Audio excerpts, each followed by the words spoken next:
Welcome to Penrose Learning, where we make understanding easy. You'll start inside Settings, open it now and go straight to Safari. Tap Safari to reveal browser options. This is where cache and website data live. Once done, glance over the page to make sure you're on the main Safari settings, not Safari suggestions or search. You're preparing to clear data, so check iCloud Sync if you want local-only removal. Next, you'll target the specific control that wipes cached files and cookies, which prevents saved site fragments from reappearing. Now tap Clear History and Website Data.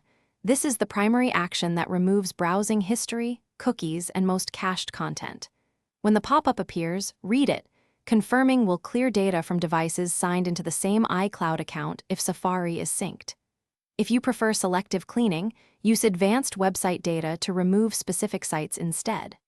Make your choice, confirm the prompt, and wait a few seconds for iOS to process. Your browser will now load fresh content on next visits.